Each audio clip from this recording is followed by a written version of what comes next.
Hello there, John Hates Movies listeners. It's Eric Largent. Now, I know what you're thinking. You were expecting us to review The Goon this week, the wonderful Sean William Scott hockey movie about a guy that punches people. But due to unforeseen circumstances, we weren't able to record it. It's going to be coming out next week. So, in the meantime, enjoy this quick review we did of The Princess Bride. A nice little stroll down memory lane. And stay tuned next week for your regularly scheduled Goon. Want to ring the bell?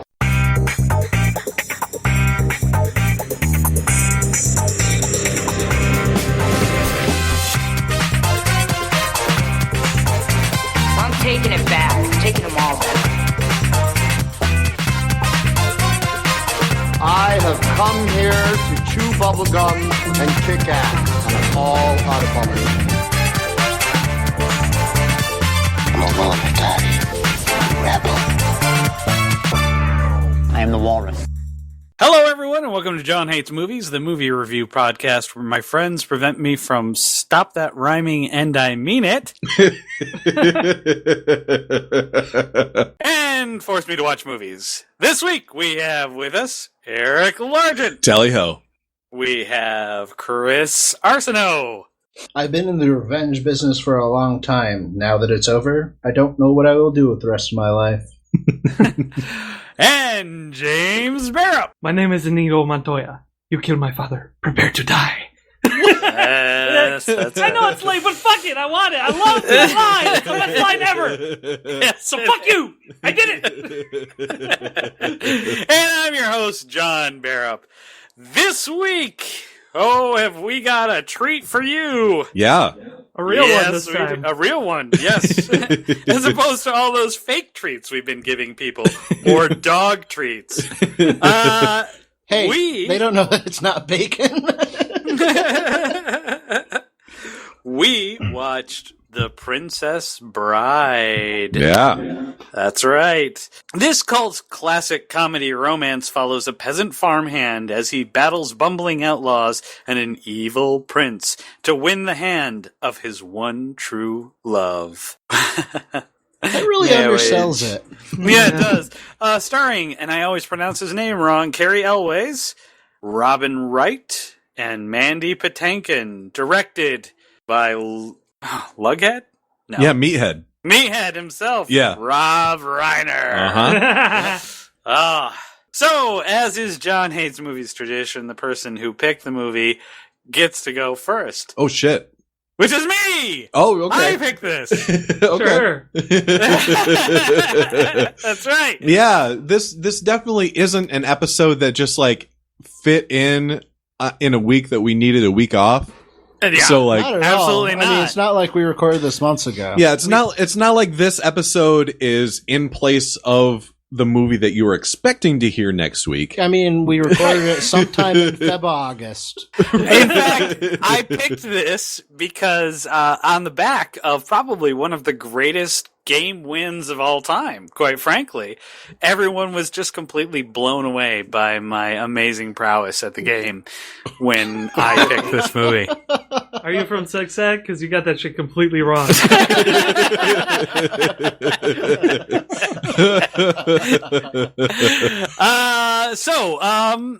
What to say about The Princess Bride?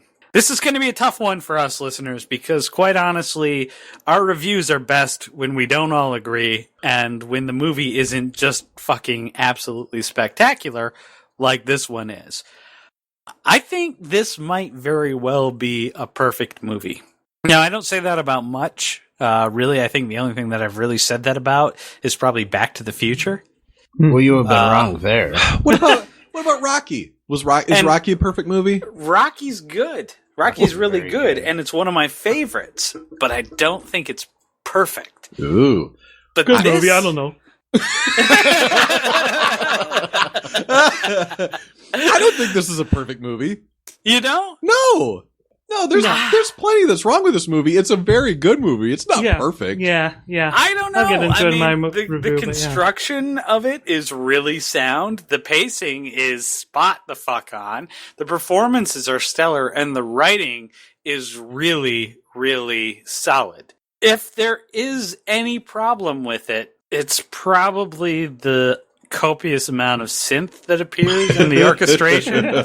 No. Yeah, that I could probably do a little bit without.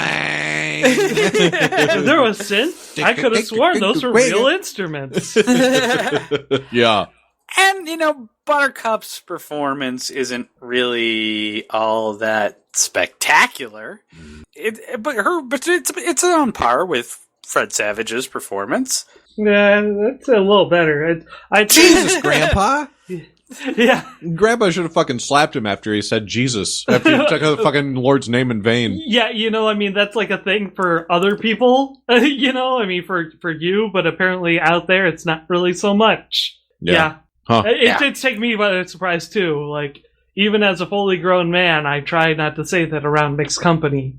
Mm-hmm. It's kind of like you can say fuck, but if you say Jesus, you'll get scowls. Mm-hmm. That's right. You don't say Jesus. Ever. Not even in church. But I really love this movie. I love Andre the Giant in this movie so much. I love Mandy Patinkin in this movie so much. It's just a hell of a lot of fun. Now, if you haven't seen Princess Bride, wow. Why? Yeah, if you haven't seen The Princess Bride, holy shit, because even I've seen The Princess Bride. Exactly. Yeah. You need to watch this movie. You need to watch this movie because it's really well done and it's got a lot of heart, and man, is it quotable. No. Yes. No, yeah, it's quotable as in everybody can say every single line from this movie. Yes. There are probably a lot of people who can quote this movie that have not seen this movie. Right. I'm sure. Yeah. And that in itself just kind of tells you what kind of movie this is. This movie was a zeitgeist film. It was a film that for a little while there sort of defined the way people thought about how these kind of romances should be done. And in a way, kind of defined the genre for a little bit. I don't have a lot to say about this. I think it's stellar. I love this movie a lot. I think it's really put together very, very well. And I stand by what I say. I think this is definitely one of the few movies out there that is perfect for what it is and what it's attempting to accomplish. Obviously, the guys disagree with that assessment, so let's hear what they have to say about it. Yeah, I can get into it because this is a really good movie. This is a movie worth watching. If you haven't seen this movie, you should see it. Like this is mandatory watching, The Princess Bride. It's not a perfect movie. And a lot of the reasons why it's not a perfect movie are because it was hamstrung by its production budget and by its direction. And now I'm not going to throw all that much shade at Meathead because, Meathead's had a ton of shade thrown at him, mostly by Archie Bunker. We're not going to get into it. But there were some things in this movie that took you out on repeated viewings. So I'm just going to go under the assumption that we've all seen this movie before. And that includes you listeners, because come on. If you haven't seen this movie, just watch it and then let's keep going. So when the Dread Pirate Roberts comes up and he finally climbs the rope and gets up to the top of the cliffs and has his sword fight with Inigo Montoya, Mandy Patinkin. They're doing all these flips and jumps and dropping off of stuff. Mm-hmm. Now you can see that they're dropping onto soft mats and you can see the ground give way underneath them and the sand come up around it. When they're doing gymnastic flips off of stuff, you can see the balance beam bars bending and all of that stuff. When they get into the haunted swamp of swampy badness, before Buttercup steps into the quicksand pile, you can see the quicksand adjust itself. And then she steps down into it because it was a thing that they had to do on set. These are just nitpicks because the only things about this movie that take you out of it are little technical things like the synth. The synth is not timeless in this movie. There are certain things that make movies timeless. And this movie this movie is semi-timeless, but that synth is bad. Yeah. Like the synth horns are like Casio keyboard synth horns. Like there's a Casio keyboard chase scene in this movie. Yeah. It's worse than that because it is specifically like the type of Yamaha keyboard that was popular at the time. Yeah. And like at least the Casio, you have like this kind of charm from how shitty it is. Yeah. But there is no charm in this. Yeah, no. It's just like production keyboard. Yep. I would love to see this movie rescored. Oh yeah. Yes. Yeah. So I'm just going to get all my little nitpicks out of the way, right off the bat. Now, John, you said the writing is terrific. You are right. The writing is terrific. And part of the reason why the writing is terrific is because this is adapted from an original novel. It's written by William Goldman. Yeah, William Goldman, who wrote the book, The Princess Bride. Now, when they went to make the movie The Princess Bride, they just hired the guy that wrote the book to adapt his book for the screen, which means it's a pretty like faithful. Okay, I haven't read the book, but the guy that wrote the screenplay and made it good. Now, one thing that he may not have realized when he was writing the screenplay is that he's writing like a Renaissance period romance story and adventure story. And our character, we've talked about it, our hero, the Dread Pirate Roberts, a.k.a. Wesley, a.k.a. Mr. As You Wish, a.k.a. Super fucking handsome Cary Ells. He looked come on. Time, yeah. Come on. This guy looked great in this movie. Let's be real. Both he and Buttercup were like, holy smokes. So he defeats Inigo Montoya. He defeats Fezzik, aka Andre the Giant, and then he gets to his battle of wits with the Sicilian. And you should know going into a battle Sicilian never to do it when death is on the line. Yeah, of course. Never go up against a Sicilian when death is on the line. Sure, that might be the line. I don't know, but like starting a land war in Asia. But Wesley, aka Dread Pirate Roberts, says, "Okay, we're going to do this mind battle with iocane powder."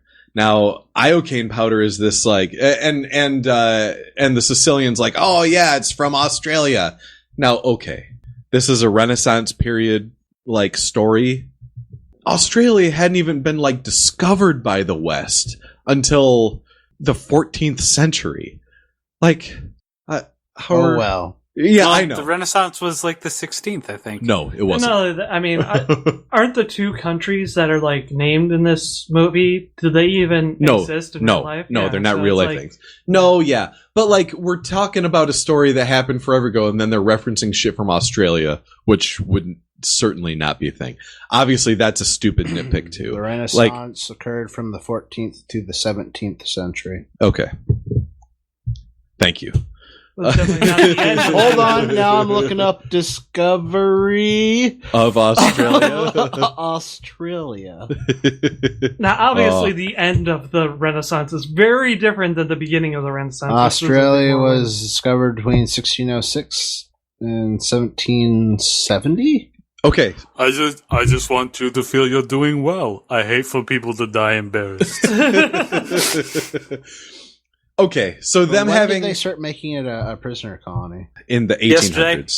So it's still been too late. Yeah, Because he says Australia's full of criminals, and I know that. Right. You knew I'd know that. right. So that's Okay, we get it. Something's flunky there, but what? Exactly. I'm picking nits here because this is a really good movie. This like even if on second watching you're a little bit like hesitant to it, and I kind of was because I was seeing all these like little problems with it. Mhm. But this movie has so much charm, and it really like the reason it's quotable is because the lines are really good. Yeah. Mhm. Like.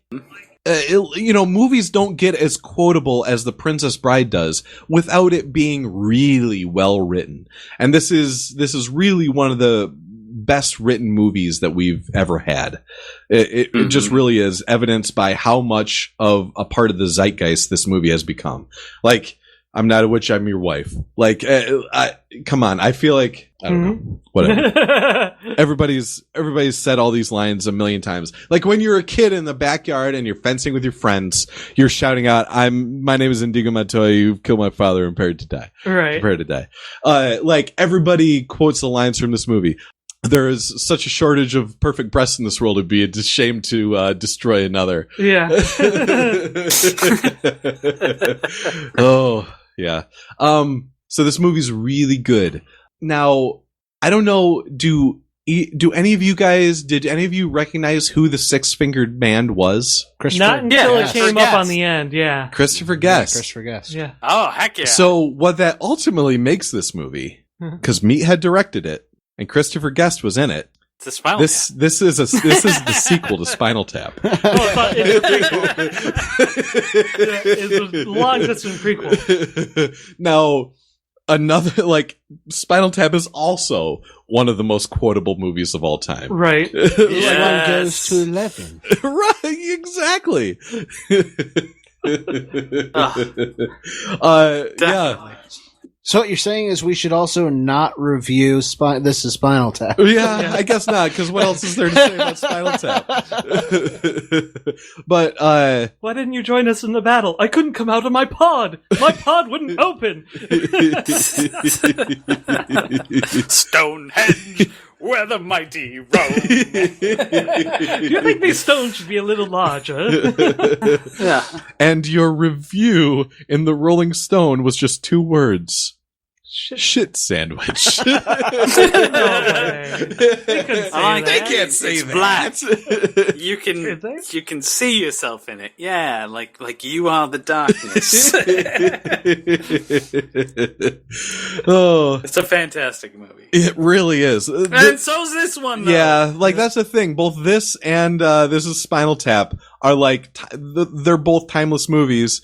Christopher Guest, Meathead Rob Reiner, talk to me anytime you want to make another movie. Well, and they did with like Best in Show and A Mighty Was Wind. Rob A Mighty Reiner- Wind. I don't know was if Rob Rob Reiner Reiner- was a part it of was those. that group of It was their actors crew, though. and, Yeah.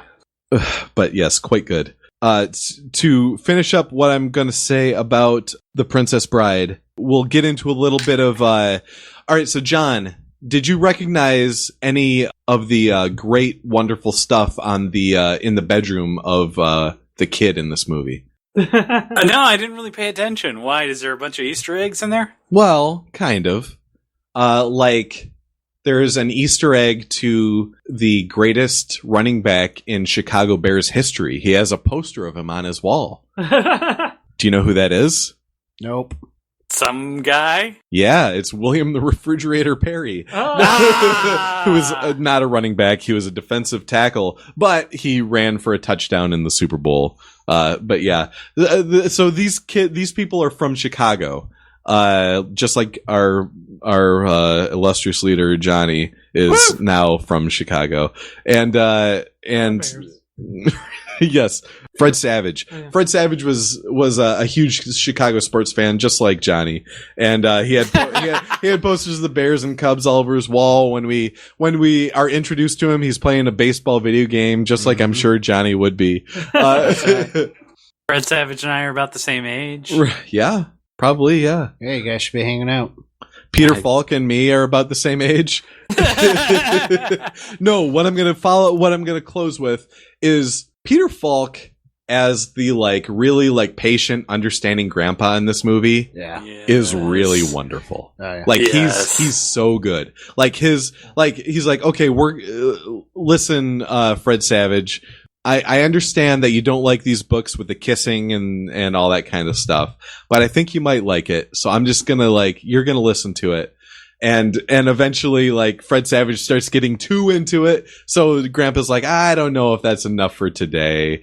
I'll come back tomorrow. He's like, no, give me some more. Yeah, it's like, you're not going to get me juiced up and leave me dangling, right? It's like, that's my move, the juicy dangler. Oh boy. That's a That's a callback. callback. That's a callback to the episode we recorded just before we recorded this one. No, we recorded it months ago. Okay. And it certainly wasn't his Mighty Boosh joke I just stole.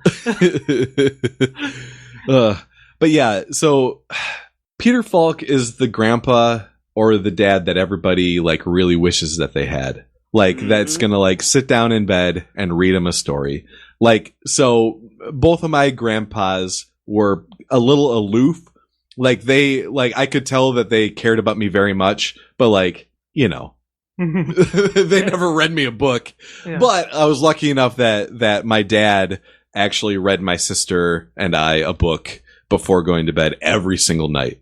So like that kind of like took me back to that, where my dad's like, I'm laying there in bed and, or like I'm sitting on the edge of the bed and my dad's reading a book to us. And it's like, that's just really good, and it's never going to get old. So, advice to prospective parents out there: don't just sit your kids in front of the TV and have the TV tell them stories. Read them a fucking book like Peter Falk did, because it makes them more literate people, and it makes them like you more. It just does. And good books too. Yeah. He's like, just one more thing, Mr. Savage.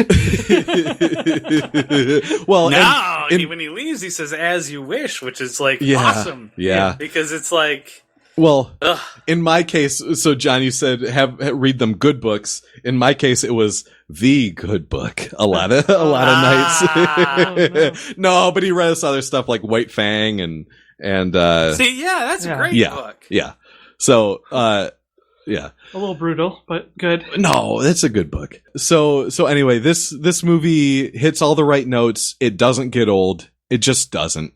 Like the synth is old, and some of the effects are old, and Andre the Giant isn't alive anymore. Peter Falk's not alive anymore. Carrie Elwes' career isn't alive anymore. Robin Wright, however, her career is in a renaissance. Yeah. So, like, I've actually, like, talked to friends who love House of Cards, and I'm like, you know who Robin Wright Penn is, right? Mm-hmm. Or who Robin Wright is. And they're like, you've seen The Princess Bride? And like, yeah, that's her. She's the Princess Bride. Yeah, it blew my mind last night. I was like, what? What? Are you serious? You just figured that out last night? Yeah. That's insane. She does not look the same at all. No, she does. She looks similar. Yeah. But she looks different. But she looks older. She's grown into her looks very yeah. Yes, because both Princess Buttercup and Claire Underwood look great. Yeah. Mm-hmm. Which is to say, Robin Wright has always looked great. So yeah, but I guess maybe just like James, we might be dropping knowledge on people. Yeah, that's Claire Underwood from House of Cards. Is the Princess Bride. So yeah, go back and watch this movie. It's really good. Just do it. Yeah. So yeah, I'll go next. I think like almost everything has been covered. But yeah, so when you're saying, I'm not sure if Robin Wright's performance was that great in this, honestly, because after finding out, oh yeah, that is the same Robin Wright from House of Cards, I really think it was just, what she had to work with. Yeah. Because honestly, like... Well, she's playing the damsel in distress character. Exactly. Like, this is the classic don't really damsel. give her much to do. Yeah. Yeah, and the damsel in distress archetype usually doesn't have much to do anyway. Yeah. So yeah, and that's fair because that's part of the reason I said that is because when just her, she's obviously got the chops, but she didn't really bring it in this film, and that's probably just because it wasn't there for her to bring. Yeah, quite honestly. Yeah, there's not much meat to the role to begin with, and not much meat to bring to the table. Yeah, there's not a whole lot more for a damsel in distress character to do than be a damsel and be in distress. Yeah. Like, that's it. Yeah. Like, yeah, that's all the room she had. Yep. Her accent was good and it didn't drop off, which is more than we can say for some leading ladies. And, yeah, I think, this movie would be, it would be great if they re-released this movie with a full orchestral soundtrack. I don't think they need to change any of the music, the way it was composed and anything, but just get an actual orchestra together record that shit and like lay it on there again. That would be great. Oh yeah, another thing I wanted to say about the effects: those rats in the swamp. Yeah, you could tell that it was a dude in a rat suit. Yeah, like big time. Yeah, you totally could. Yeah, I know, but like. It was pretty decent for a dude in a rat suit, but yeah, it's like ever since I was a little kid, we all made fun of how awful the rat suit looked and how horrible that fight was and everything. I wonder why the rats were just about the same size as a dude. Yeah. They weren't the size of the dude, they were an unusual size. Yeah. So the they were ROUSs. Yes, rodents of unusual size. Rats strangely dude size. It is unusual how they are dude size. Yeah.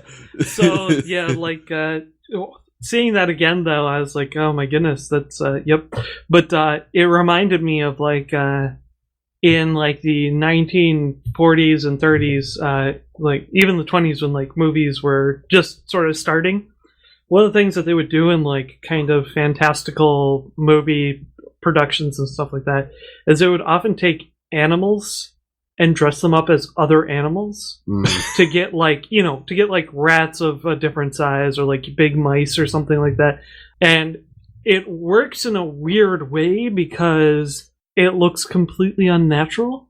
Mm-hmm. Like the costume, if you do the costume good and you dress a dog in a giant rat's costume, it'll look freaky as hell. Yeah. Because it won't move right. And your brain will know that and you'll go, but like, there'll be that cognitive dissonance in your brain. You'll be like, what the fuck? Like the biggest one I think of is when they dressed a chimp as Mickey Mouse in one of these movies. That sounds terrifying. That sounds awful. Chilling. Yeah. It is absolutely chilling. But the thing is that, this is just animal abuse and stuff and rights. I mean, maybe we can't do this anymore. But thank goodness we have CG now. That never looks fake. No, never. That never takes you out of the movie and looks weird. Ever. Rogue One.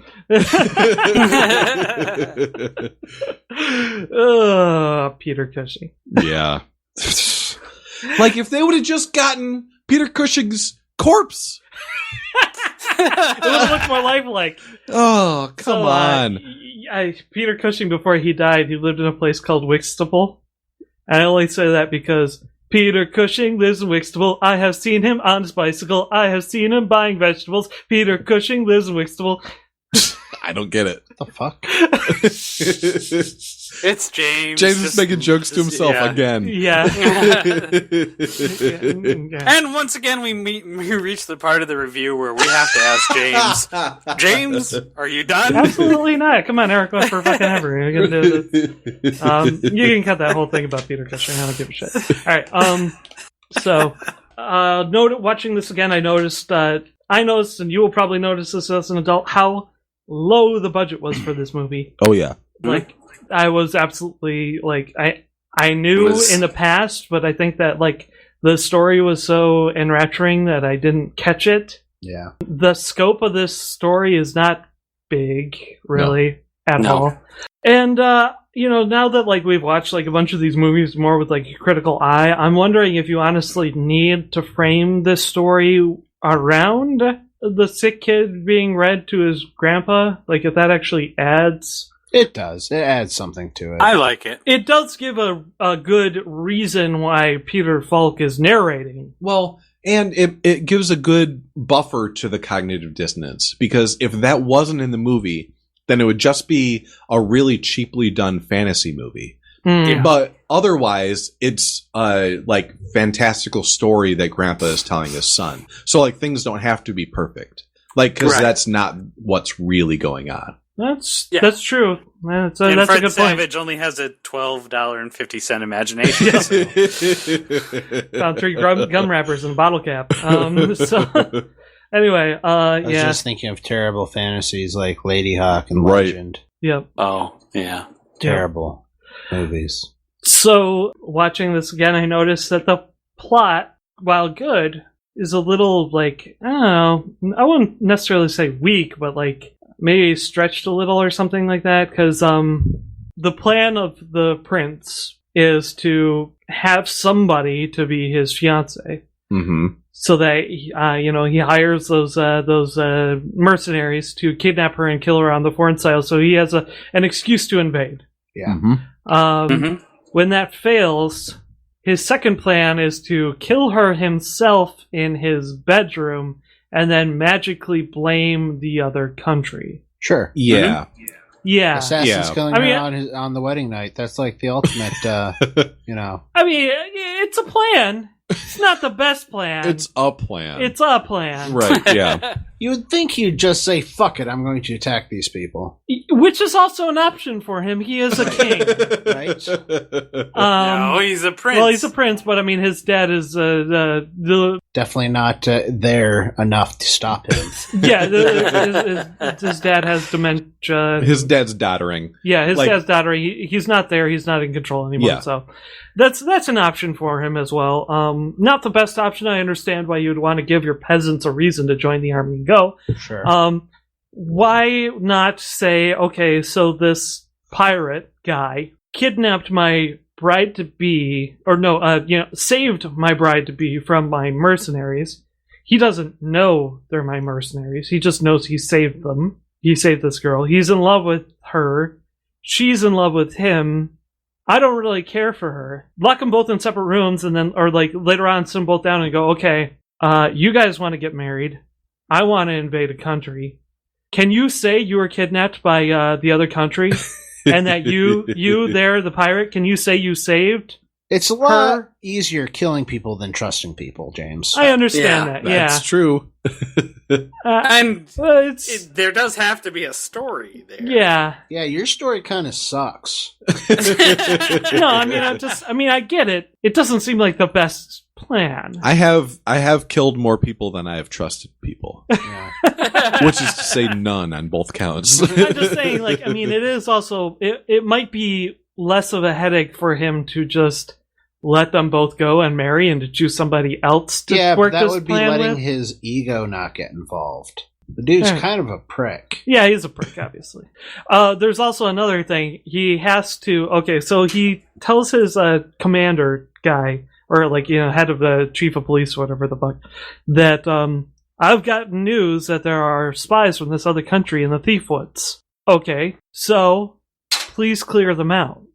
Now, there's no reason in the movie why he needs the Thief Wood to be cleared out anyway. There's no motivation for him to clear out the Thief Woods anyway. It's just a show that he's putting on. It's a show that he's putting a force out there, and they're doing something to get people. Why is he doing this? Something must be amiss. Yeah, it's a show that he's putting creating on. a distraction, Yeah, essentially to help build his. He's the plot. He's building his alibi. That he's like, That he's I'm trying. looking for bad guys in the Thieves Woods because I'm thinking bad guys are going to come kill my wife. It would, all right. It would make more sense to just say there's bad guys in the Thieves Wood and just spread that out there without actually kicking them out. But nonetheless, But then you wouldn't have a brute squad. well, I mean, that's the thing. That's why I think it's You are the honestly Brute there. Squad. That's why I think it's honestly there, so that Inigo Montoya can meet up with Andre the Giant again, because the script needs him to meet up again. Sure. Yeah. Which is, I mean, there's been worse writing, but it does. Like I said, it just doesn't seem the strongest. I noticed the guy who played the Sicilian. Honestly, I liked him better in BoJack. Wallace Shawn? Yeah, I liked him better in BoJack Horseman than watch him in this again. Huh? I like Wallace Shawn. Yeah. he's a one-trick pony, but Yeah. I like him. Yeah, Well, actually, that's Was he actually in unfair. BoJack? Okay. yeah, he was like, He's the man has his fingers in many pies. Actually, I gotta be a little bit fair to Wallace Shawn because okay, this is where I say something terrible. Apparently, one of the better, greatest, possibly best movies of all time is a film called My Dinner with Andre. Okay. Yeah. Or at least so much that anybody who's ever learned about film has heard about this particular film. Yes. I've never seen it, Neither have I. but I do know that it is It's a film for film people. it's a film for film people, and I Yeah. do know that it is two actors carrying that entire film because it literally is just a conversation between two actors. Yeah. Mhm. And Wallace Shawn is one of those actors. So obviously he's got chops if he's able to, you know. Right, but he's been cast in very bit parts. Yeah. Yes. Mostly probably from this. He plays the same guy. Yeah. Yeah. Well, that and his distinctive voice. Oh, yeah.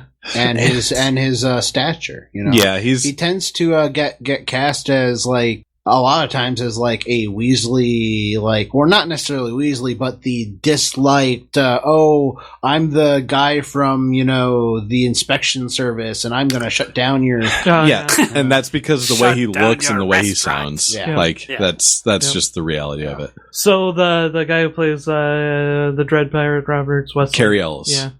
Watching this again last night, man, that good looking guy, as you said, but that mustache, man. Yeah. It's kind of hard to get past that. They taped it on him. It does not look good. That pencil mustache is not a good look, really, anymore. I mean, ever since Errol Flynn, pretty much it hasn't really been. Oh, Errol Flynn. I think honestly my that's what shit. they were going for. Yeah, Yeah. it is. Yeah. Yeah, totally. Yeah. So, I've seen him in other things, and he's really not the best actor. No.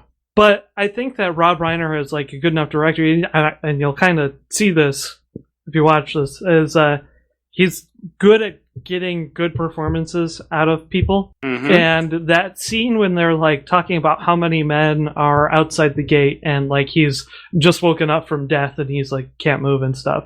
You'll notice that they like cut on every line that he gives, that Carrie gives, and I think it's because they had to do like 27 lines of him giving that one line for it to be good enough to use in the film.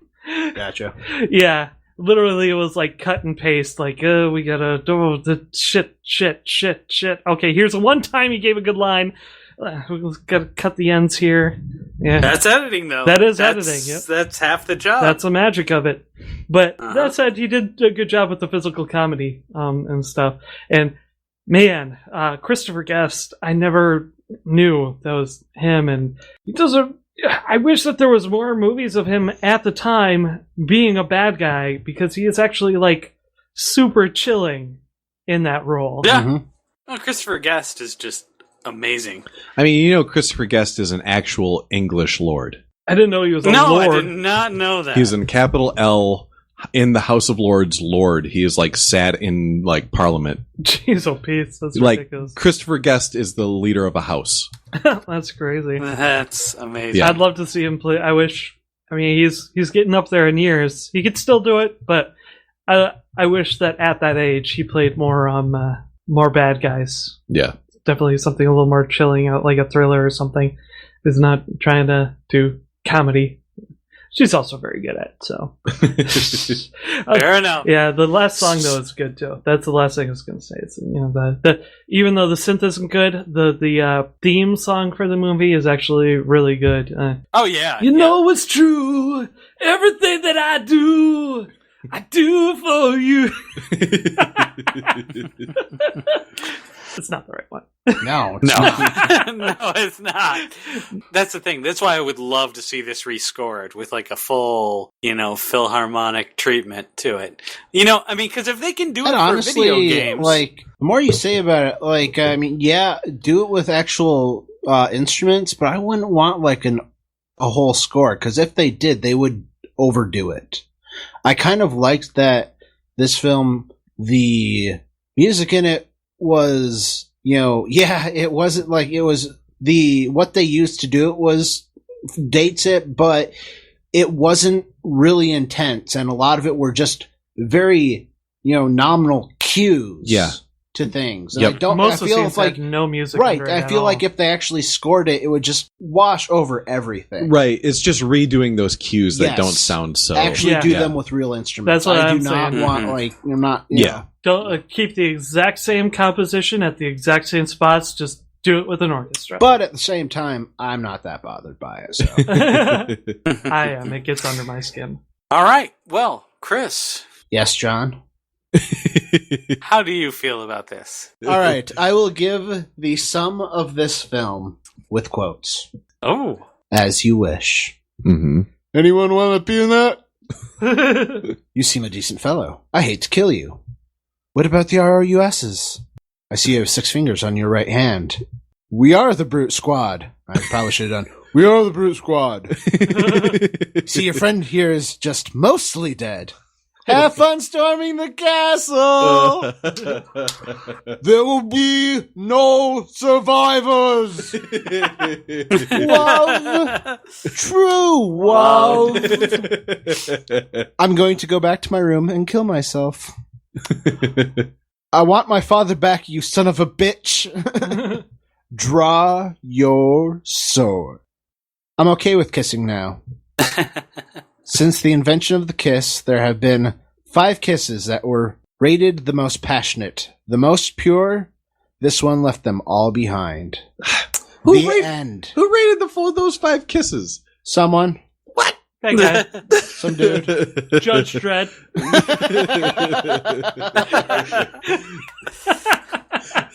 This is a fantastic movie. We've already said that. I don't need to say it again. You didn't do my favorite quote. Which one was that? For now, rest well and dream of large women. Oh, yeah. Why do they have to be large, huh? I just tried to pick up major scenes, and I'm like, this really. Anyone who's seen the film has literally replayed the entire film just in their head right now. Oh yeah, absolutely. I don't think it means what you think it means. I can't say that any of the movie. This is definitely one of those movies that you can watch and watch and watch over again. It's probably the best movie to watch when you are not feeling good. And I don't mean necessarily like you're sad, but I mean like you're sick.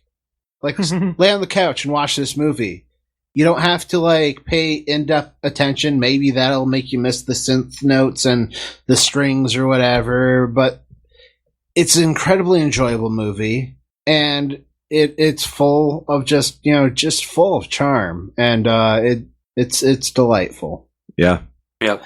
Do you know Andre the Giant had back surgery just before this movie came out, or before they were filming this movie? So all the scenes where he actually has to carry somebody, he's not actually carrying anybody. Oh, really? So when Dread Pirate Roberts is on his back, he's just standing on a thing on his back, and they're filming it in a weird way. Interesting. Yeah, because he, even though he was the strong man in the movie, yeah, but when you're recovering from surgery, you can't fucking. He wasn't actually doing strongman things in this movie. Right. That's funny. Yeah. I think that's something. Well, if that ties everybody up, and I think it does in a nice, neat little bow, we're going to take a short break, and when we come back, it is going to be time for the game. Woo! Tally-ho, John Hates Movies listeners, it's Eric Largent with a quick reminder of how you can find us.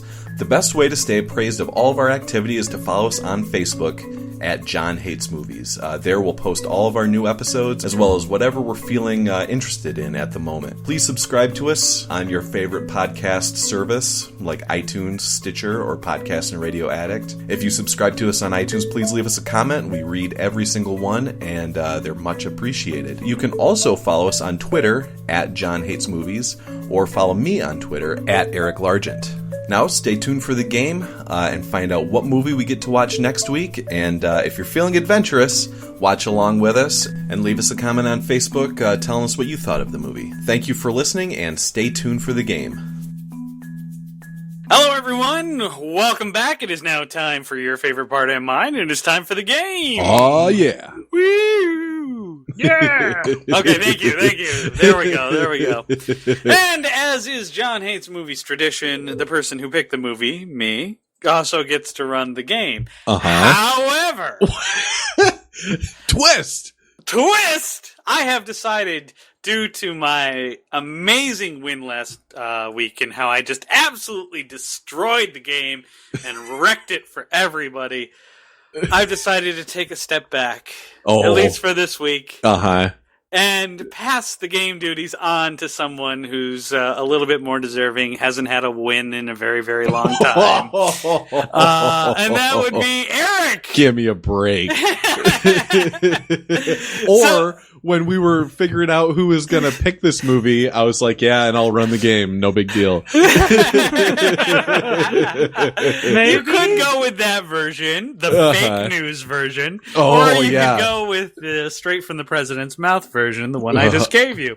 So, ladies and gentlemen, yes. Running like a well-oiled machine. Well-oiled machines don't leak quite as much as that. We're so well-oiled, we're leaking oil all over the place. That just means we're running that much smoothly.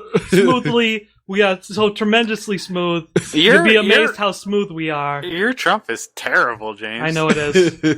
I realize it's so bad, so I quit trying. Okay.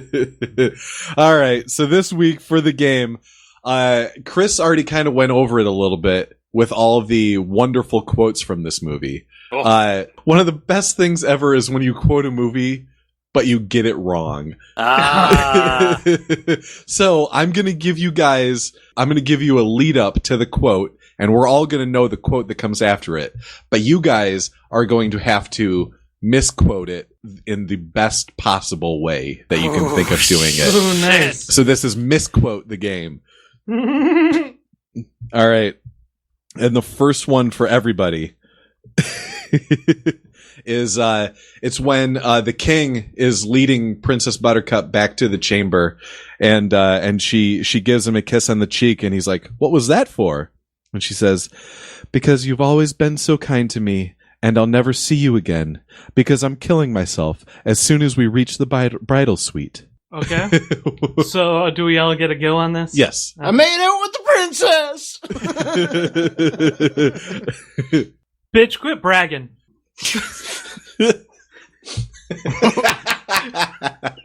Okay. Take me with you, because I want to die too.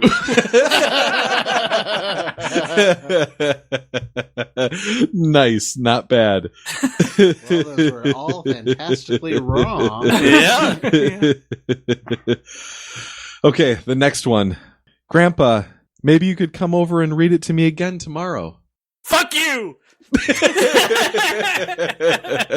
a job, you hippie. I'm gonna have to go back to my original. Just one more thing there. I didn't quite understand. It's a Columbo reference, so because we're all so old. Oh, Columbo references are definitely appreciated. Oh, the Peter Falk. Is that the Peter Falk? I don't know. Whatever. Yes. Yeah. Just one more thing. Yeah, just one more thing. Okay, the next quote. Wesley's laying in bed, but Princess Buttercup doesn't notice him, and she's pressing the dagger up to her chest. Wait. Can I motorboat those first?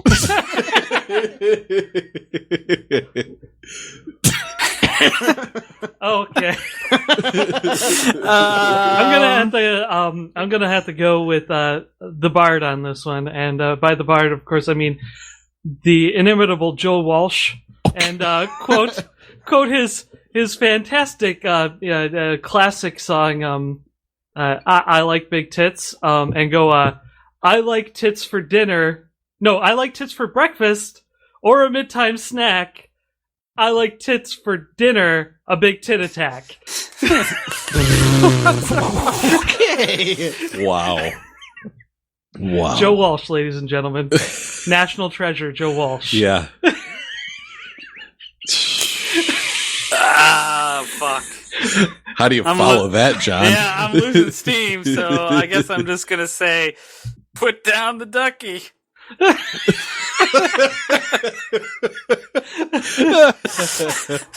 Oh dear God.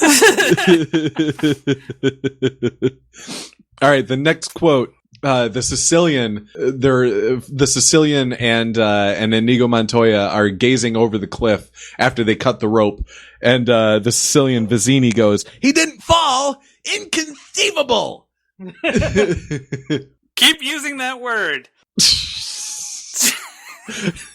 I'm getting you a dictionary. I don't know what that word means. For some odd reason, it's not forming in my mind. Wow, you keep using that word. I do not think it means what you think it does. Yeah. It was better than all of yours. Yeah. Yes, it was. Well, technically, mine literally was inconceivable. The word could not form in my mind. Okay, the next one. Inigo Montoya at the end of the movie has bettered his six-fingered man, and he has him, and he's like, "Offer me money, yes. Power too, promise that. I'll have and more, please. Offer me anything I ask for, anything you want." I want the Taco Town taco. Damn it. That's good. Shit. You stole my thunder. With extra guacamole sauce. Damn it. I want Cheez-Its and coffee and a frozen burrito. Damn it!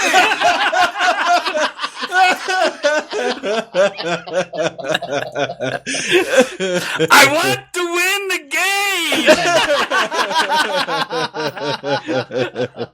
game! Not bad, not bad. All right, last one. Okay. That Vicini, he can fuss.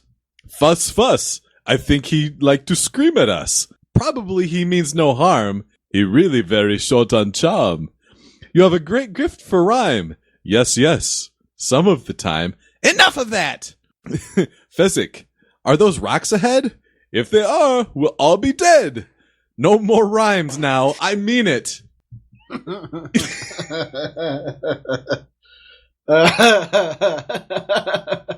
I just puked. Now get and clean it. I just watched the last season of Game of Thrones. Have you seen it?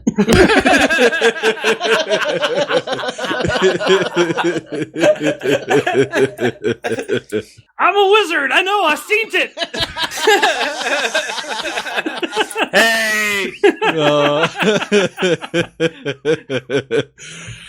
Oh, well, I guess I'm gonna have to give it to myself. Yay!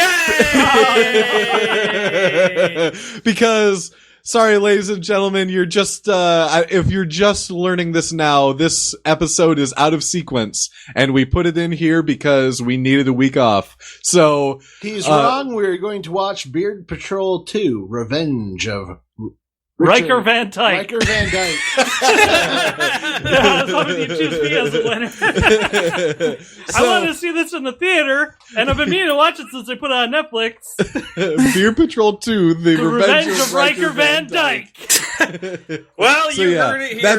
that's what we're gonna watch next week, unless the episode before this one we picked a different movie. In that case, we're gonna watch that movie next week. Yeah, or That's Netflix takes it off. You know, these things happen. Right. It does happen. Sometimes we've got to, shake it up a little bit. So, Right.